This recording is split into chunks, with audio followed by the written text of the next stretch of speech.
Hi everybody, it's Miss Maze. I have my dogs Nala and Ruby here with me. Today we are going to be reading out of one of my newer books, 5-minute Disney Pixar stories. So today we're going to be reading a Toy Story 4 story called A New Purpose. Lightning flashed across the sky as Andy ran into his room with an armful of toys. But he had accidentally left RC outside. When Andy went downstairs, Woody headed to Andy's sister's room to search for the lost toy. Once there, Bo and Woody came up with a plan. Slinky Dog stretched his springing body out the window as Woody scrambled down his back to rescue RC.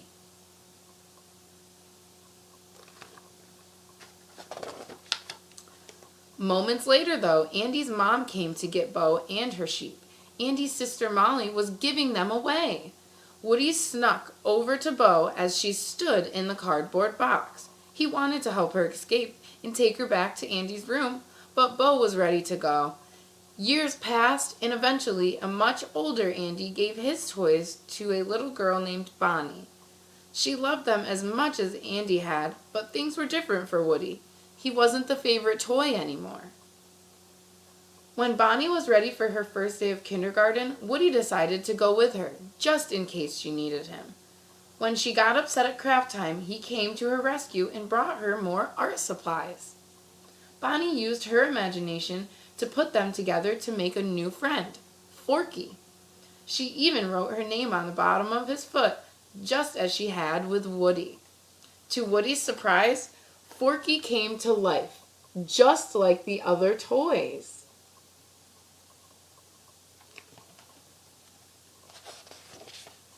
Back in Bonnie's room, Woody introduced Forky to Bonnie's other toys. Bonnie made a new friend in class, he told them. She literally made a new friend. Everyone, I want you to meet Forky. But wide-eyed Forky was not interested in being a toy. I know this is a little strange, Woody said, but Forky is the most important toy to Bonnie right now.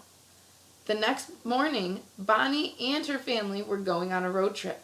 She loaded up the RV with her toys, including her new favorite, Forky.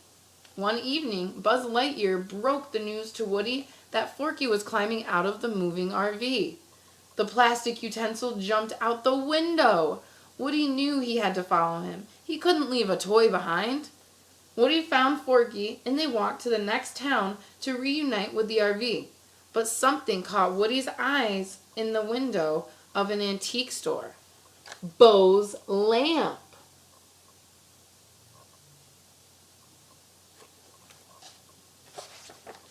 Woody and Forky entered the store, but instead of Bo, they found a doll named Gabby Gabby. Woody introduced himself and Forky, but Gabby Gabby wasn't all that interested in Forky. Instead, she pointed at the voice box sewn into Woody's chest. "You have what I need, right inside there," she said. Woody quickly escaped to the playground, but without Forky. Before he could come up with a plan, a busload of campers overran the playground. In the middle of the mayhem, Woody spotted Bo Peep and her sheep. She was part of a group of toys that traveled around to find kids to play with. The two friends couldn't have been happier to see each other. Bo even agreed to help rescue Forky.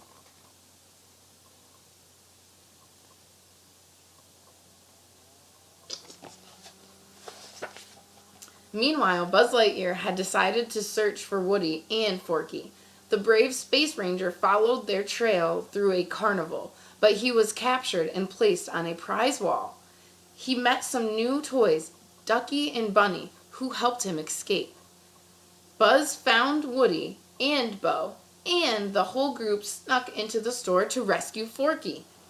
Bo pointed to a glass cabinet across the way. "That's most likely where your Forky is being kept." Getting to it meant crossing a wide aisle that was patrolled by Dragon, the shop's tough-looking cat. Woody knew he had to get Forky fast. He ran across the aisle and climbed up to the cabinet, but it was locked. Gabby Gabby's dummies surrounded the toys and captured both sheep too. The toys escaped, But now Gabby Gabby had Forky and the sheep.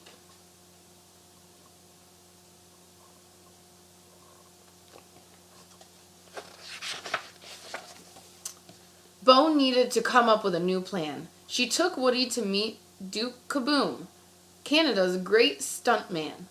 Bo thought Duke could jump across the aisle to the cabinet and rescue Forky and her sheep. But Duke wanted no part of it. He remembered how he disappointed his kid when he failed to make a big jump. That was long before, and Duke hadn't jumped since. Be the Duke you are right now, Bo encouraged. The one who jumps and crashes. But Duke didn't make it. He crashed right into Dragon. Woody urged everyone to try again to help him rescue Forky, but the toys were banged up and hurt. Bo was upset that Woody was being so single-minded, so she led her lost toys back to the carnival.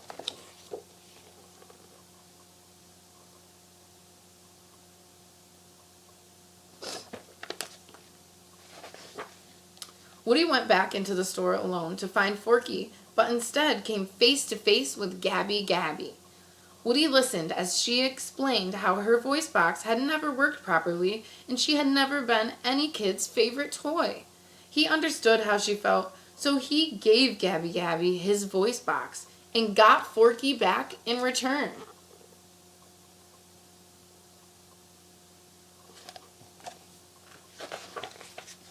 Woody's voice box was a perfect match for Gabby Gabby's record. Now it was time to find a kid for her to love, but Gabby Gabby wasn't sure any kid could love her. Right now, Woody said, I'm an old rag doll that's been lost, chewed on, burned, ripped apart, thrown away, forgotten. Who understands just one thing? I was made to help a child. Any child. Woody encouraged her to be who she really was, while Bo helped find the perfect little girl for her. She found someone who was lost and needed a friend. It was a perfect match. Woody and the other toys made their way back to Bonnie's RV. Everyone was happy to see Woody, and he was even happier to see Bonnie reunited with Forky. He had done the job he'd set out to do. It was then he realized that there were kids and toys everywhere who would always need his help.